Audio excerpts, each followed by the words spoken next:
안녕하세요. 저는 결혼 앞두고 허술한 속임에 넘어갈 뻔했다가 파혼을 한 예비 신부입니다. 저는 이번에 결혼이란 문턱 가까이까지 가서 인생이란 걸 좀 더 깊게 배웠어요. 사람이 돈에 대해 악랄하고 추잡해지면 어디까지 밑바닥을 보일 수 있는지를 알게 되었거든요. 살면서 이런 건 드라마나 기사에서만 일어나는 남일이라고 생각했는데 제가 사랑했던 남자가 최악의 인간 중 하나였다는 사실을 직면했을 때 인생에 대한 회의감이 크게 들었습니다. 모든 사람들이 이럴 거라 믿는 건 아니지만 사람을 판단하는 잣대가 높아지는 바람에 앞으로 제가 좋은 사람마저 경계하다가 놓쳐버리게 될까 좀 걱정이긴 합니다. 누구나 조심하며 대인을 만날 필요가 있지만 조심한다고 옳게 보는 눈마저 가려버린다면 그건 그거대로 제 손해가 아니겠습니까? 제 경험을 사연으로 올리면서 좀 더 객관적으로 제 문제를 바라보고자 찾아오게 되었습니다. 부디 이 글을 끝마칠 때쯤엔 제 분별력이 한층 더 성장할 수 있길 바라면서 적어보도록 할게요. 저는 예비 신랑과 결혼을 전제로 만나기 위해 소개팅을 통해서 만난 인연입니다. 저희는 서로에게 크게 마음이 있어서 만남을 시작했다기보단 각자 생각하는 개념이 비슷해서 자연스레 관계가 이어졌던 것 같아요.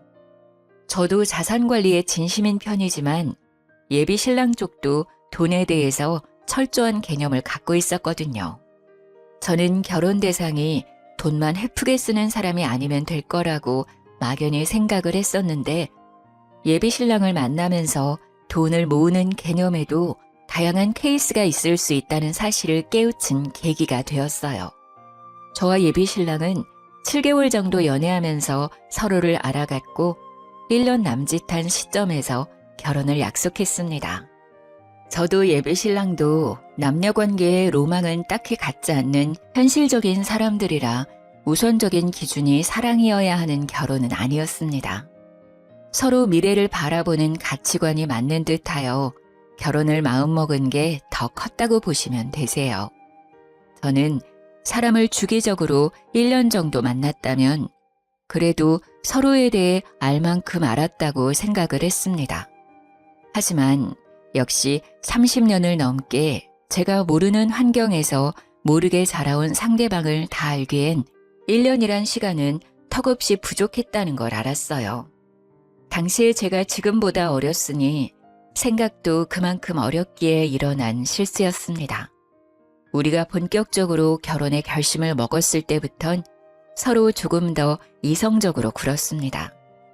저는 비전 없는 사랑에만 치우쳐서 앞날을 그리는 것보다 이렇게 현실적이고 계산적이게 결혼을 하면 더 잘 살 수 있을 거라 생각했습니다. 결혼은 사랑이 아니라 현실이라 했고 서로에 대한 마음은 겨우 6개월밖에 못 간다고 결국 남은 인생은 그저 길을 같이 걸어갈 동료인 거라고 생각했거든요. 그렇게 먼 길을 저 나름대로 잘 내다보고 신랑감을 골랐다고 자부했어요. 그런데도 한 번씩 예비 신랑이 실속만 챙기는 모습을 볼 때면 좀 서운하기도 하더라고요. 자기 14살 어린 남동생 있다고 했지? 혹시 걔 대학 가면 우리가 돈 대줘야 되는 거야? 결혼하면 개인 돈이 없는 거나 마찬가지인데 그때 돼서 우리한테 애라도 생기면? 결혼하면 개인 돈이 왜 없어? 우리 공동생활비 통장 만들기로 했잖아. 그 밖에 경제권은 각자 관리하는 거 아니었어? 당연히 내 동생 등록금은 내가 알아서 해결해야지. 엄마 아빠가 언제까지 자식들 뒷바라지를 해야 되냐? 지금은 이렇게 알아서 한다고 확신하지만 그때 돼서 사정이 달라지면 나한테 손 벌릴 수도 있다는 거잖아. 개인적으로 돈을 쓰다 보면 부부 공동자금에 손대는 일이 생길지도 모르니까 확실하게 하자는 거지. 각서라도 쓰는 게 어때? 불안하면 쓰던가. 근데 그럴 리 없으니까 자기나 회식 좀 줄여. 사람 좋아하면 첫 번째로 제일 많이 잃는 게 돈인 거 몰라? 인맥도 자산이라는 거 아는데 결혼하면 나가는 돈 많아질 테니까 적당히 관리 좀 해.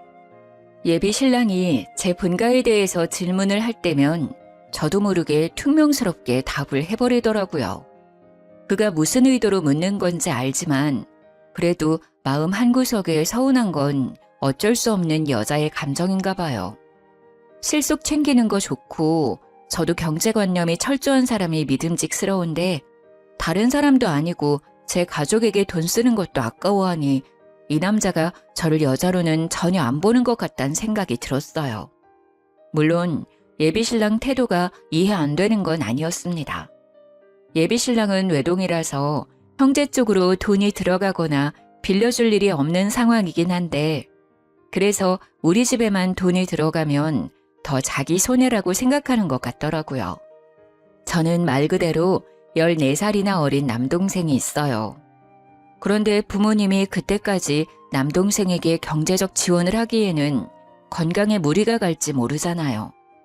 해서 제가 부모님을 도와서 생활비를 보태고 있는 상황이었거든요. 그렇다고 제 수입이랑 여건에는 차질이 생길 정도가 아니었기 때문에 저는 괜찮았단 말이죠. 그렇게 집에다가 생활비를 대주더라도 저는 따로 모은 돈이 4억 5천 정도 있었어요. 나가는 돈만 있던 게 아니라 제 나름 목돈을 만들 정도의 수익은 벌고 있었다는 뜻입니다. 그런데 제가 예비신랑에게 서운함을 느낄 수밖에 없었던 건 저희가 결혼 전제로 만나는 거라서 각자 수익은 투명하게 공개를 했었거든요. 저는 제가 집안의 가장이나 다름없어서 나가는 돈이 꽤 되는데도 불구하고 큰 돈을 모았는데 정작 외동인 예비신랑은 시부모가 노후 준비되어 있는 상황이었고 저랑 동갑에 직장 연차도 더 높으면서 겨우 2억 8천 정도를 모은 상태라고 했습니다. 모은 것 자체는 당연히 대단하다 칭찬을 해줘야 할 부분인 거 알아요.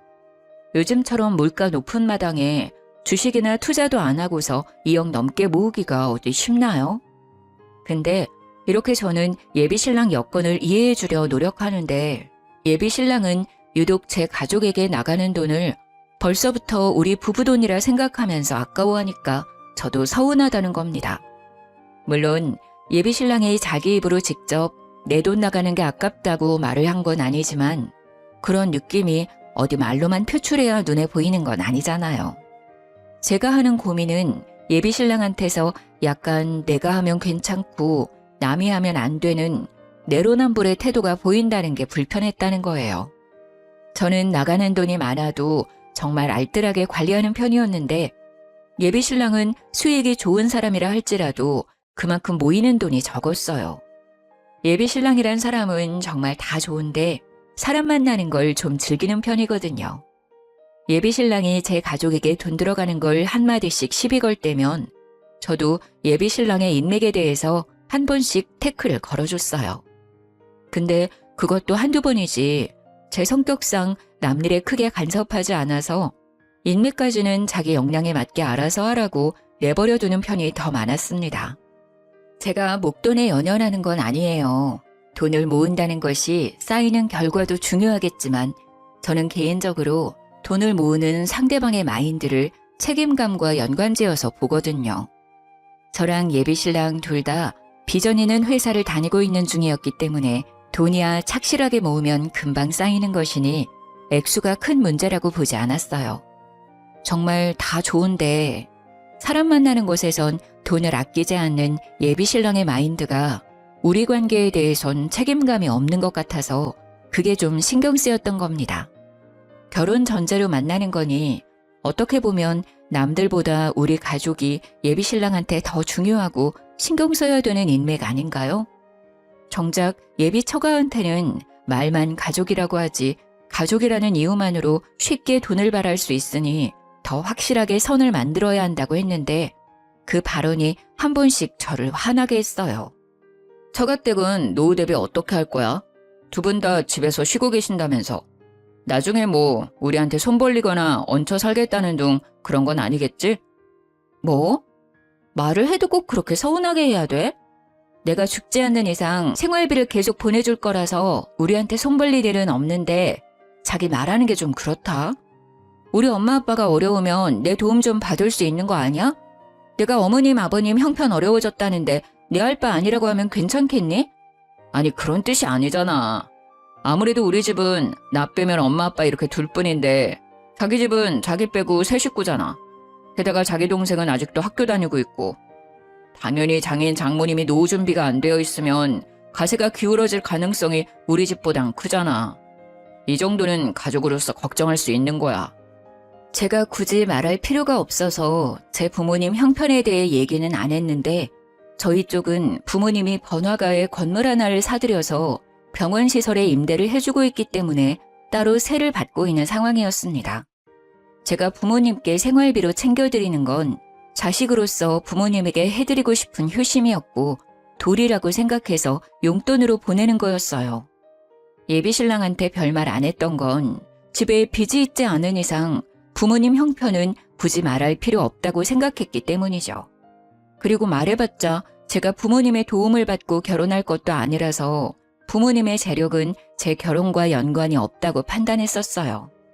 그런데 예비신랑이 계속 저희 부모님이 백수라서 하도 불안해하는 것 같으니 언젠가는 밝혀질 거 그냥 우리 부모님 건물주라고 상황 설명을 해줬습니다. 그러니까 엄마 아빠가 우리한테 손 벌릴 일은 없어. 사실 내 동생도 부모님이 등록금 대줄 수 있는데 내가 학교 다닐 때는 형편이 어려워서 부모님이 고생 많이 하셨거든. 그래서 동생 등록금만큼은 내가 해결해 주려고 하는 거야. 건물주? 와, 그렇게 중요한 사실을 왜 말 안 했어? 자기 진짜 대단한 집 딸이었구나? 어떻게 그런 대단한 집에 살면서 티를 안 낼 수가 있지? 나 같으면 건물주 부모님 뒀다고 자랑 엄청 했을 것 같은데. 자기야, 이런 건 겸손이 아니야. 자랑할 건 자랑하면서 결혼 상대가 나를 깔보지 못하게 코를 납작하게 만들어야 된다고. 그날 예비신랑이 활짝 웃는 걸 처음 봤다고 해도 과언이 아니었죠. 예비신랑은 그날 하루 종일 저희 부모님 얘기를 하면서 제가 자라온 과정을 궁금해했어요. 저녁 먹으면서 묻는 대로 다 답을 해줬더니 자기가 부잣집 사위라도 된 것 마냥 들떠서는 장인어른 장모님 하면서 보고 싶다고 난리를 치더군요. 그 때문에 저희 관계는 더 돈독해졌습니다. 돈독해질 수밖에 없도록 예비신랑이 제게 많이 노력했어요. 근데 정작 예비신랑이 그렇게 자랑했던 예비 시부모 노후 준비는 제가 아는 내막과는 좀 차이가 있었더라고요. 원래 예비신랑은 예비 시부모가 노후 준비 다 된 상태라서 둘이 알아서 잘 먹고 잘 살 거라고 했거든요. 그런데 예비 시부모는 둘 다 공무원이었던 사람들이라서 당시 퇴직을 하고 소량의 연금을 받고 있다고 했어요. 요즘은 연금이 얼마 안 돼서 그것만으로는 여가 생활을 즐기거나 여행을 즐길 수 있는 여건은 안 되잖아요. 그래서 예비신랑이 한 번씩 기념일만 되면 용돈을 준다고 했습니다. 약간의 용돈만 있으면 굳이 우리한테는 손 벌리지 않을 거라고 뒤늦게 저한테 고백하더라고요. 저는 예비신랑이 예비 시부모 노후에 대해 엄청 대단한 자산이라도 있는 것처럼 얘기를 하길래 아예 예비 시부모에게 터치 안 해도 되는 줄 알았습니다. 그런데 기념일마다 용돈을 주고 있었고 예비 시부모가 여행 가고 싶다고 하면 예비신랑이 돈을 보내줘야만 갈 수 있는 상황이라고 하더라고요. 그 말은 지금 우리가 결혼하면 어머님 아버님한테 계속 돈을 줘야 한다는 거네. 그거 자기가 알아서 해결하는 거지? 우리 각자 가족한테는 새 가족 생겼다는 이유로 확실히 선 긋기로 했잖아. 자기 선에서 알아서 하는 건 내가 딱히 간섭 안 할게. 그건 그런데 그래도 이건 상황이 좀 다르지 않나? 우리 부모님이 많은 돈을 바라는 것도 아닐 거고 또 처가 쪽은 부자잖아. 이러면 한쪽이 무조건 치우치게 되는데 자기 입장에서도 좀 그럴걸? 친정은 잘 먹고 잘 사는데 시댁은 손가락 빨고 있다고 생각해봐. 쪽팔리지 않겠어? 자기 웃긴다. 우리 부모님이 백수인 줄 알 때는 기를 쓰고 손에 안 보려고 하더니 까고 보니까 자기 쪽 형편이 안 좋아서 손을 벌리시겠다? 다 형편에 맞게 사는 거지 그런 게 쪽팔릴 문제야? 자기는 우리 부모님 백수라고 했을 때 쪽팔렸나 봐? 아니, 내가 어떻게 처가를 그렇게 생각하겠어. 알았어, 미안해. 내가 좀 팍팍했다는 거 인정할게. 솔직히 우리 집 그렇게 넉넉하지 않은 거 맞아. 그래서 손해보는 거 더 무서워했던 거야. 나도 너희 집 어렵다고 하면 당연히 도와주고 싶지. 그런데 그럴 형편이 안 되는 거 아니까 일부러 자존심 세웠던 거야. 예비신랑은 그제야 자기의 진심을 실토하면서 자존심을 내려놓았습니다. 그렇게까지 기죽은 채로 사과를 하니까 제가 오히려 더 미안하더라고요. 사실 이렇게까지 예비신랑 기를 죽이고 고개 숙이게 만들 생각은 없었거든요. 예비신랑의 이기적인 태도 때문에 순간 저까지 남을 짓누르며 머리 꼭대기에 서려고 했던 것 같아 반성을 하게 되었습니다. 그게 저희 사이의 고비였다면 고비라고 할 수 있었겠네요. 저희는 서로 경제관 차이에 대해 좀 더 진솔한 이야기를 한 뒤에야 결혼 날짜를 잡을 수 있었습니다. 그때만 해도 예비신랑의 마지막 자존심까지 꺾어봤기 때문에 더 이상 예비신랑과는 갈등이 없을 줄 알았어요. 예비신랑이 돈 문제로 저한테 꼬리를 내렸으니 계산적인 행동을 심하게 하지 않을 거고 저희 가족에게 제 개인적인 돈이 들어가더라도 더는 아까워하지 않겠구나 확신을 했죠. 오히려 그렇게 예비신랑의 밑바닥까지 속 시원하게 터놓으니까 사실 제 마음은 편했습니다. 그래서 결혼을 문제없이 진행하려고 했던 거예요. 예비시댁에 인사를 하러 가려고 날짜를 잡은 뒤 더 나름 신경 써서 한우 세트를 준비했어요. 예비신랑이랑 의논 안 하고 준비했던 거라 예비신랑이 무척 좋아하더라고요. 긴장하는 제게 보나마나 자기 부모님이 저를 100점짜리 며느리라고 생각할 거라면서 들떠 있었습니다. 그게 예비신랑이 제게 주는 위안이라고 생각했는데 예비 시부모는 진짜로 저를 보자마자 안아주면서 보고 싶었다고 살갑게 대해주셨어요. 솔직히 버선발로 뛰어올 정도로 좋아해 줄지는 몰랐습니다. 좀 당황스러웠지만 미움을 받는 것보단 100만 배 나은 대접이 아닙니까? 저는 그 뒤로 안심하면서 내숭 없이 인사를 드릴 수 있었어요. 이런저런 대화를 편하게 나누다 보니까 예비신랑이 생각보다 저에 대해 많은 걸 얘기해 놨더라고요. 예비신랑이 미리 언지를 했다길래 저는 그저 제 성격이나 됨됨이, 직업이랑 나이 정도만 말해놨을 거라고 생각을 했어요. 그런데 제 경제력까지 아주 세세하게 알려놨더라고요. 저뿐만이 아니라 저희 부모님 형편까지도요. 불쾌했다기보단 예비신랑이랑 돈 때문에 잠깐 갈등이 있었다는 것까지 알고 계셔서 좀 당황스러웠습니다. 우리 아들이 워낙 효자라서 가족한테는 돈을 안 아끼는 녀석이거든요. 그래서 항상 돈에 대해 좀 예민했어요. 아마 아가씨 처지를 잘 모르고 서운한 소리를 했던 것 같은데 아들이 아가씨를 소홀하게 생각해서 그런 건 절대 아니니까 오해는 안 했으면 해요. 그럼요. 이미 얘기 끝난 일이라서 그 부분에 대해선 전혀 개의치 않고 있어요. 근데 저희끼리 사소하게 오간 다툼인 줄 알았는데 알고 계셔서 좀 당황스럽긴 하네요. 어머님 아버님한테 잘 보이고 싶었는데 이미지가 깎였겠어요. 이미지가 깎이긴 왜 깎여요? 얘기 들어보니까 참 꼼꼼하고 야무진 사람이던데. 나는 오히려 아들을 나무랐다니까요. 요즘 애들 돈 개념이 해퍼서 자기한테 투자하기 바쁘지 누가 부모한테 손 안 벌리려고 결혼자금 미리 모아서 4억을 만들었겠어요. 그것도 나이 30대 초반밖에 안 된 사람이. 우리 아들이 무조건 잘못 판단한 거예요. 예비 시모는 자기 아들을 과하게 깎아내리면서 제 기분을 맞춰주려고 했어요. 처음에는 그저 저를 위한 배려라고만 생각했는데 듣다 보니까 그냥 제 편을 드는 느낌이더라고요. 마치 제 환심을 사려는 것 같다는 느낌이었죠.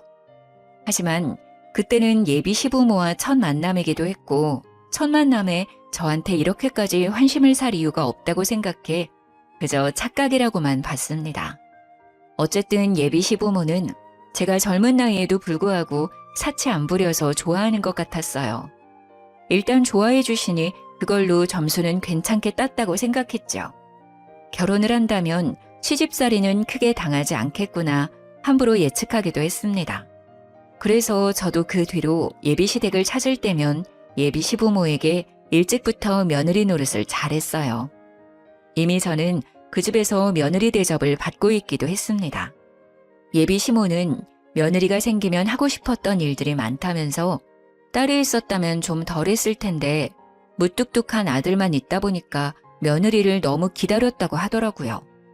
저를 보면서 딸이 생긴 것 같아 정감이 간다고 이것저것 다 해주고 싶다고도 하는 겁니다. 예비 시모의 마음이 너무 고마워서 저도 그런 애교 많은 예비 시모에게 살가운 며느리가 되어주고 싶었어요. 결혼 전부터 예비 시댁과 친해지면 저 또한 생활이 편할 테니까 예비 시모의 이런 친근함이 좋기만 했습니다. 그래서 그랬어요. 딸이랑 하고 싶었던 일이 있으면 나한테 다 말하라고. 내가 같이 해주겠다고 말이죠. 그랬더니 예비 시모가 어찌나 좋아하던지 그 모습을 보니 저도 기분이 좋아서 예비 시모와 개인적으로 데이트 날을 잡았어요. 예비 시모한테 뭐 하고 싶었냐고 물었는데 막상 하고 싶은 건 잘 모르겠다고 하시더라고요. 그냥 저랑 더 가까워지고 싶어서 같이 놀러 나가고 싶었대요. 저더러 그냥 자기한테 보여주고 싶은 곳 있으면 데려가 달라고 하길래 제가 알아서 데이트 코스를 짰습니다. 원래는 주말마다 예비신랑과 꼭 만남을 가졌는데 한날은 일부러 예비신랑과의 약속을 취소하고 예비시모와 단둘이 맛있는 걸 먹으러 간 적이 있었어요. 그렇게 저는 예비신랑 만날 때보다 더 신경 써서 그날 하루를 준비했습니다. 그렇게 기분 좋은 마음으로 예비시모를 만나서 대형 카페에 디저트를 먹으러 갔는데요. 희한하게 예비시모가 내내 딴 생각을 하고 있는 것 같은 거예요. 저와의 대화에 집중하지 못하고 계속 주위를 둘러보거나 높은 건물들만 쳐다보길래 혹시 재미가 없냐고 슬쩍 물어봤습니다. 그 순간 저는 좀 당황스러운 말을 들었어요.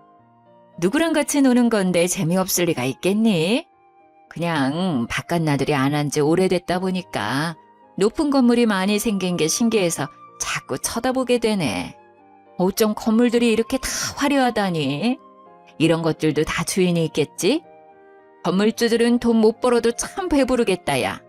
알고 보니 예비 시모는 지나다니면서도 저랑 식사를 하거나 커피 한 잔을 하면서도 내내 건물만 보고 있었던 거였어요. 그 의도가 뭔지 처음엔 몰랐습니다. 그런데 예비 시모가 그 다음 말을 뒤있는 순간 제가 생각해오던 예비 시모란 사람과 그 실체는 다를 수도 있겠다는 걸 처음으로 느꼈어요. 소영아, 사돈 쪽도 건물주라고 했지? 병원 시설에 임대 주고 있다면서. 바깥사돈 건물도 여기에 이런 것들처럼 큼직큼직하니? 달에 돈이 어느 정도 들어오는 거야? 사돈 어른들은 좋은 곳에서 두 발 뻗고 자겠구나. 너무 부럽다.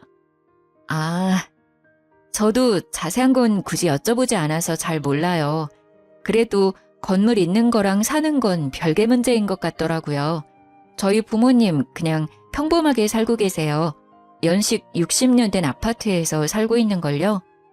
물론 압구정에서 값비싼 아파트이고 80평에 살고 있긴 합니다. 하지만 그 부분은 굳이 말씀드리고 싶지가 않았어요. 저희 집 건물 얘기를 하면서 눈을 반짝거리는 예비 시모가 좀 낯설게 느껴졌거든요. 아이고, 어디 사는 게 뭐가 중요하니? 사돈이 그렇게 알뜰하니까 너도 그 장점을 쏙 빼닮았나 보구나. 사돈이 자식 하나도 너무 잘 키우셨어. 어떻게 노후 대비까지 그렇게 탄탄하게 해놨대? 나도 생각이 좀 트인 사람이었으면 건물 하나 사놨을 텐데. 혹시 사돈 건물이 어떤 건지 나도 좀 구경할 수 있을까? 저는 이때 아차 싶었습니다. 예비 시모가 저랑 놀고 싶어 했던 건 저와 가까워지기 위해서가 아니라 저희 부모님의 건물이 궁금해서였다는 걸 크게 알아챘어요. 그래서 저와 시간을 보내는 내내 건물만 쳐다보기 바빴고 제가 알아서 저희 부모님 건물 앞으로 데려가 주길 기다리고 있었던 것 같았습니다. 순간 당황해서 아무런 대답을 못했어요. 저도 모르게 표정 관리도 못했던 건지 예비 시모가 불편하면 굳이 안 그래도 된다며 한 발자국 양보하더군요. 못 보여줄 이유는 없으니까 예비 시모한테 구경시켜드리겠다고 말은 했는데 부모님의 건물까지 가는 내내 저는 예비 시모가 던지는 말에 전부 떨떠름하게 답했어요. 애교 많다고만 생각했던 예비 시모의 모습이 그 순간만큼은 무력에 눈이 먼 사람 같아서 정이 살짝 떨어졌거든요. 그렇게 도착한 건물 앞에서 예비 시모는 더욱더 가면을 벗었습니다. 사실을 듣기만 했을 때보다 직접 확인했을 때 더 큰 충격과 희열을 느끼지 않습니까? 예비 시모는 건물 앞에서 박수를 짝짝 치면서 진짜 높고 크다고 병원 시설이 몇 군데 들어있는지, 건물주면 병원에서도 지인 할인 같은 게 있는지, 혹시 건물에 자리 하나 나면 자기 가게 하나 들여주면 안 되는지 말도 안 되는 질문들만 늘어놓았습니다. 제가 대답하기 곤란한 질문이기도 했어요. 그래서 저는 그날 거의 예비 시모에게 거짓말을 했습니다. 병원 건물이라서 개인적인 장사는 안 되고 건물주는 병원 관계자의 직계가족이 아니기 때문에 할인 같은 거 없다고, 그냥 건물을 갖고만 있는 거고 월세만 받는 거라 아무런 혜택이 없다고 말입니다. 물론 몇 개 대답은 얼추 사실이기도 해요. 건물주한테 병원 할인이 왜 들어가겠어요? 설령 된다고 하더라도 직계가족이 아닌 생판 남이 무슨 권리로 할인을 요구하나요? 어쩌면 건물에 자리 하나쯤은 아빠가 선의를 베풀어 한 자리 내어줄 수는 있겠죠. 하지만 공짜는 안 되죠. 저희 부모님도 건물에서 나오는 새로 먹고 사시는 분들인데요. 예비 시모가 바라는 건 지금 남이 차려놓은 밥상에 숟가락 하나 올리겠다는 심산인 거잖아요. 저 그런 사람들 싫어하거든요. 저희 부모님도 노력 없이 바라기만 하는 사람 혐오하고요. 그런데 그 싫은 짓을 예비 시모가 그날따라 주야장천 해대더라는 겁니다. 예비 시모가 묻는 것마다 제가 부정적인 대답을 늘어놓았더니 곧 실망하는 기색을 보이더라고요. 이것도 안 된다, 저것도 안 된다 하니까 자기 기대에 못 미쳤는지 한숨을 푹 쉬는 겁니다. 저는 그것도 웃기더라고요. 이 건물이 본인 재산이길 했나요? 아님 누가 재력을 누리게 해주겠다 약속이라도 했나요? 아니죠. 그저 그쪽 아들과 결혼을 하겠다는 건데요. 당최 예비 시모가 실망할 게 뭐 있는지 이해가 안 갔습니다. 그날 예비 시모를 집 앞까지 데려다주고 집에 와서 생각을 많이 했어요. 과연 제가 건물주 딸이 아니었다고 한다면 예비 시모가 제게 애정을 주었을까요? 돈 때문에 저를 며느리로서 좋아해 주는 것 같아서 그게 마음에 걸렸습니다. 그렇다고 예비 시모가 제게 큰 피해를 준 건 아니라서 예비 신랑한테 확신 있게 따질 수는 없었어요. 대신 저는 그날 처음으로 예비 신랑과의 결혼을 고민했었습니다. 겨우 돈 욕심 때문에 결혼을 포기하려고 하는 거냐고 묻는다면 네, 맞습니다. 맞다고 해야 할 것 같네요. 저희 부모님이 돈에 예민하기도 하고 공짜 좋아하는 사람들을 한심하고 게으르다고 믿고 있기 때문에 그 밑에서 자란 저 또한 그런 사람들을 위험하다고 보고 있거든요. 왠지 살다 보면 돈 때문에 예비 시댁과 부딪힐 것 같은 날이 꼭 올 거란 확신이 계속 들었어요. 예비 신랑과도 돈 때문에 약간의 갈등이 있었잖아요. 제가 건물주 딸이라는 걸 알고 나서는 예비 신랑도 저를 환대했고 배포도 넓어졌고요. 묘하게 예비 신랑 모습이 예비 시모와 닮아 있는 것 같다는 생각도 계속 들었어요. 아니나 다를까 제가 계속 고민하던 문제는 얼마 안가 확인할 수 있었는데요. 주말에 예비 신랑이랑 같이 차를 타고 펜션을 놀러 가고 있었는데요. 잠시 쉴 겸 휴게소에 들렀어요. 예비 신랑이 급하게 화장실을 다녀오느라 차에 휴대폰을 놓고 갔었죠. 그 타이밍에 휴대폰으로 예비 시모한테 전화가 오더라고요. 받을까 말까 하다가 2번 연속 전화가 오길래 한번 받아봤더니 예비 시모 하는 말이 아주 기가 막혔습니다. 아들아, 큰일 났다. 네 아빠가 돈을 준비 못했어. 일단 소영이 살살 구슬려서 소영이 돈으로 결혼하고 나중에 갚겠다고 머리 좀 굴려보면 안 되겠니? 건물주 딸인데 그 정도는 껌이잖아. 처음엔 이게 무슨 말인가 싶었습니다.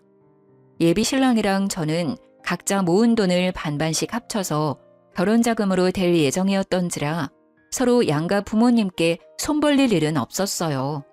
그래서 예비 시부가 무슨 돈을 왜 준비하고 있었는지 이해 못했고 또 그게 왜 우리 결혼이랑 연관이 되는지도 몰랐어요.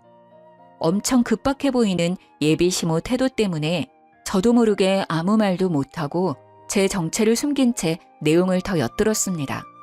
제가 아무 말도 안 하니까 수화기 안에서 예비 시모가 예비 신랑 이름을 몇 번 부르더니 혼자 뭐가 그렇게 불안한지 입을 가만두질 못하더라고요.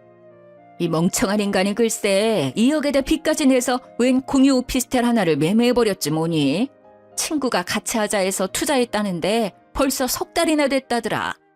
근데 그게 또 망조라서 벌써 적자래. 나더러 겨우 있는 8천까지 달라고 하더라니까. 그러니까 예비 시모가 하는 말은 이랬어요. 예비 신랑이 모았다는 돈 2억 8천은 사실 없는 돈인데다가 예비 시부모가 어떻게든 마련해 놓았던 상황이었던 겁니다. 그런데 그 돈을 예비 시부가 몰래 빼돌려서 더 불리고자 친구 사업에 투자를 해버렸고 이혼 얘기가 오갈 정도로 싸웠지만 결국 8천만 원까지 예비 시부한테 빼앗긴 상태라고 했어요. 애초에 예비 신랑은 그런 돈을 모은 적 없는 사람이었고 결혼을 위해서 예비 시부모가 대출을 받아 급하게 만들어 놓은 거였어요. 아들 뒤치다꺼리를 부모 둘이서 나름대로 해결해 놓은 거죠. 그 모든 게 건물주 딸인 저를 붙잡기 위한 계획이었다는 것이 저를 더 열받게 했어요. 소영이가 모은 돈이 4억 5천은 된다고 했지? 결혼식은 최대한 소규모로 하고 그 돈으로 혼수랑 예물까지 하는 식으로 잘 좀 해결해봐라. 절대 남자라고 더해가는 그런 거 없다는 것도 똑부러지게 말해놓고 최대한 잘해서 불쌍하게 보여봐. 혹시 공짜로 결혼하게 될 수도 있지 않겠니?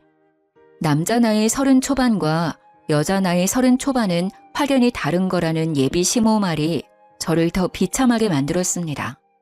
예비 신랑 나이에 그런 직업이면 더 젊고 건강한 아가씨를 만날 수 있는 조건인데 저는 나이도 있고 출산 준비까지 하면 이미 노산으로 시작할 테니까 남자 쪽에서 손해를 먹고 들어간다고 하더군요. 그러니 늙은 여자 데려가 주는 것만으로도 내 입장에선 고맙게 생각해야 된다고 했고 제가 결혼 자금을 더 대는 게 어쩌면 당연한 거라는 이상한 논리를 주장하고 있었어요. 기가 차지 않습니까? 제 앞에선 알랑방귀 뀌면서 어떻게든 제 환심을 사 실체를 숨기기 바쁘더니 제 뒤에서는 예비 신랑이랑 이런 사기 작당을 꾸미고 있었다는 게 웃기잖아요. 당연히 겨우 빙산의 일각을 확인한 셈이겠지만 저는 일단 그 순간에 이미 큰 배신을 느꼈습니다. 제가 결혼을 고민했던 이유에 확신을 가해준 거나 다름없으니까요. 듣다 보니 예비 신랑이 계산적으로 행동하면서 우리 집에 손해보기 싫다는 식으로 말했던 과거들도 머릿속을 스쳐가더군요.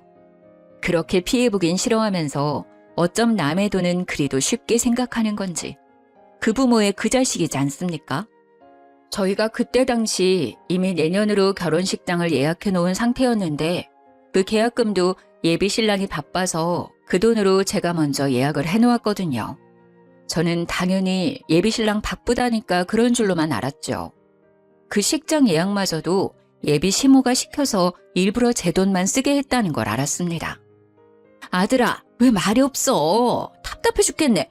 지금은 우리가 급한 상황이니까 소연이 돈밖엔 답이 없다고 알아들었어? 일단 결혼하는 게 중요하단 말이야. 걔가 우리 집 사람으로 들어오면 돈은 안 갚아도 돼. 식구끼리 무슨 돈을 빌리고 갔겠니? 그 부분은 엄마가 알아서 할 테니까 소영이 도망 못 가게 단단히 잡아라. 네, 어머님. 잘 새겨들었습니다. 하마터면 제가 사기 결혼 당할 뻔했는데 손해보기 전에 싹을 자를 수 있어서 다행이네요. 어머님께서 오두방정 떨면서 해주신 경고는 거지 새끼한테 잘 전해놓을게요. 그동안 제 시간 빼앗긴 건 좀 억울하지만 저 놓쳐주셔서 감사드려요. 수학이 아는 아주 잠잠했습니다. 자기 때문에 계획이 잘못됐다는 걸 알았는지 식겁했나 보더라고요. 그러거나 말거나 저는 전화를 끊어버렸어요. 예비신랑 폰이 잠겨 있어서 녹음 파일을 전송하지 못한 게 아쉬웠는데 그 문제는 그리 어렵지 않게 해결이 되었습니다. 화장실에서 돌아온 예비신랑에게 휴대폰을 건네주면서 좀 열어달라고 했더니 예비신랑이 껄껄 웃으면서 자기는 몰래 바람 피우는 사람 아니라고 스스로 아주 깨끗한 남자라며 흔쾌히 열어주더라고요. 그래서 저는 제게 통화 녹음을 쉽게 보낼 수 있었어요. 전송이 완료된 후로는 폰을 돌려주고 겉옷을 챙겼습니다. 돈이 없으면 없다고 솔직하게 말하지 그랬어. 내가 자기 가족 먹여 살릴 물주인지 몰랐네. 그동안 부모랑 머리 맞대고 우리 집 등골 빼먹을 작당하고 있었던 거야? 어머님 입에 모터 달린 줄 알았잖아. 지금 건물주 딸 놓치게 생겨서 난리가 났던데 얼른 통화해보지 그래? 무슨 소리야? 엄마한테 전화 왔었어? 뭐야, 내 전화 받은 거야? 왜 남의 전화를 함부로 받아? 엄마가 뭐라던데? 아니야, 엄마가 뭐라고 했든 그거 다 엄마 망상이야. 어머님이 내 돈 떼먹고 안 갚을 궁리하고 있던데? 망상도 어쩜 그런 빈대 같은 망상을 한다니?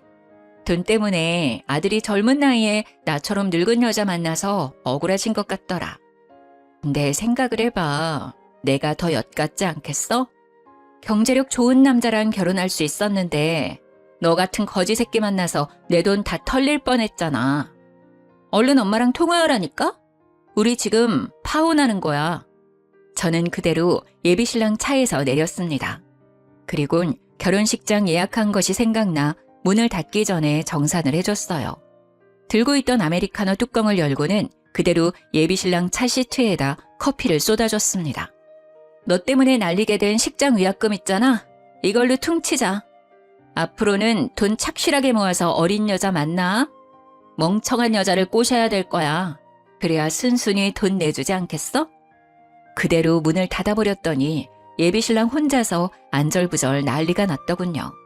저를 당장 붙잡긴 해야겠는데 차를 두고 갈 순 없고 차 시트는 망가져서 화가 나는데 나와 파혼해버렸으니 무작정 화를 낼 수는 없고 혼자 많이 복잡해 보이길래 그냥 작별 인사하고 저는 친정 부모님께 연락해 휴게소로 데리러 와달라고 부탁했어요.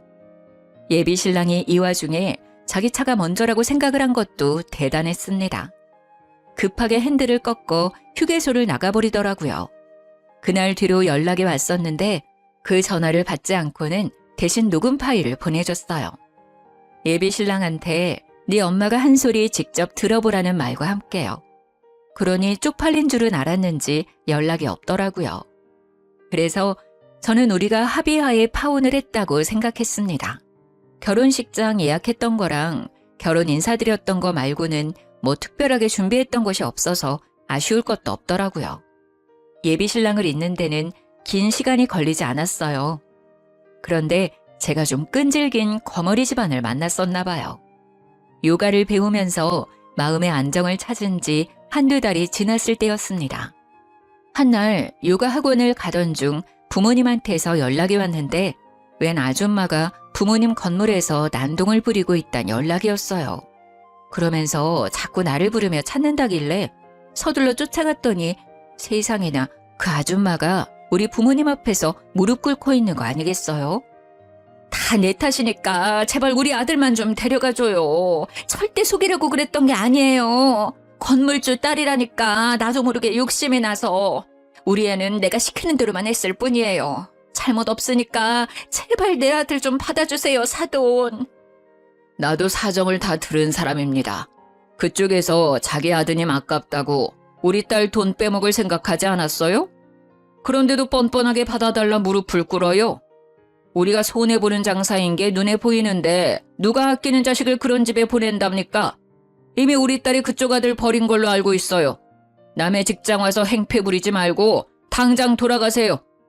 큰 소리 치고 있는 부모님께 급하게 다가갔더니 그 여자가 저를 받고 그때부턴 저를 붙잡으며 생떼를 부렸습니다. 듣자 하니 예비 시부가 투자했던 친구 사업이 그 짧은 기간에 폭삭 망했더라고요. 적자만 생기고 수익은 세 발의 피도 안 된 수준이래요. 친구 사업은 결국 부도를 맞았고 친구 혼자 빚더미에서 도망치는 바람에 예비 시부가 그 빚을 떠안게 되었대요. 그래서 사채에 손 벌리기 전에 우리를 찾아온 듯 했습니다. 너희들 결혼하면 내가 차차 갚을게. 돈만 먼저 좀 빌려주면 안 되겠니? 지난번에 했던 통화는 신경 쓸 거 없다. 내가 나이 먹고 헛소리 짓거린 거야. 내가 너처럼 귀한 딸내미를 어떻게 등쳐먹겠어. 네 돈 떼먹을 생각 없었다. 다 갚을 테니까 제발 돈 좀 빌려주라. 아니, 결혼만 좀 해줘. 지금 이게 될 거라고 생각하세요? 더 추한 꼴 당하기 전에 그만하세요. 딱 봐도 문제 있는 집에 누가 희생정신으로 시집을 가겠어요. 요즘은 어린데 건물주 딸인 아가씨들도 많아요. 딴 건물 전전하면서 멍청한 아가씨들 한번 찾아보던가요. 저는 똑똑해서 더는 그 집에 기회 주고 싶은 생각 없거든요. 하필 성형외과가 많았던 우리 건물 주위에는 유독 젊은 사람들이 많았습니다. 그 사람들이 휴대폰으로 예비 시모를 찍고 있었는데 예비 시모는 그걸 뒤늦게 깨달았는지 순식간에 얼굴이 벌개지더라고요. 그럼에도 불구하고 돈이 정말 급하긴 했는지 계속 물고 늘어졌습니다. 아드님 직장 좋으시잖아요. 대출 몇 개 땡겨 받으세요. 결혼시켜서 차차 갚을 생각 마시고 은행이랑 부지런히 얘기를 해봐요. 혹시 알아요? 은행원 아가씨 중에서 건물주 딸이 있을지? 이러고 있을 시간 없어요. 부지런히 발품 팔아야 거지 아들 장가 보낼 텐데요. 그만하고 가지 않으면 경찰 불러서 영업 방해죄로 신고할 거라고 했더니 아줌마는 아예 퍼질러 앉으면서 자기 팔자를 한탄하게 시작했습니다. 얼굴 팔리든지 말든지 포기를 해버렸나 봐요. 저는 할 수 없이 예비 신랑한테 문자를 넣었고 사진을 찍어서 당장 데려가라고 했어요. 1시간 내로 안 오면 경찰에 끌려나가는 수모를 겪게 할 거라고 했습니다. 그랬더니 예비 신랑이 불같이 달려와서 자기 엄마 끌고 사라졌어요. 그게 예비 신랑과의 마지막이었습니다. 그 뒤로는 우연이라도 마주친 적이 없어요. 부모님은 그 사람들 얘기만 나오면 저더러 참 냄새 오래가는 똥 밟았다고 고개를 내젓습니다. 그러고는 결혼 안 해도 상관없으니까 저런 똥은 다신 묻혀오지 말라고 혀를 끌끌 차기도 했어요. 부모님 말씀이 맞아요. 그들은 제게 겨우 똥처럼 더러운 존재였을 뿐입니다. 사랑이란 감정이 조금 부족하더라도 신뢰가 맞으면 부부가 되어 잘 살 수 있을 거라고 생각했는데 이번 기회를 통해서 제 판단이 오만했다는 걸 깨달았어요. 추구하는 가치가 비슷한 것도 중요하지만 사람 됨됨이가 가장 중요하다는 것을 왜 몰랐는지 모르겠네요. 앞으로 결혼 대상뿐만 아니라 사람을 사귈 때도 인품을 유의해서 볼 수 있는 사람이 되도록 노력해야겠습니다. 제 사연 어떠셨나요? 결혼하기 전에 악연을 끊어낼 수 있어 나름 현명했지 않나요? 좀 더 지혜롭게 해결할 수 있는 방법이 있다면 인생 선배분들이 알려주셨으면 좋겠어요. 너절한 이야기였는데 끝까지 들어주신 분들 너무 감사드립니다. 늘 좋은 일만 가득하셔요.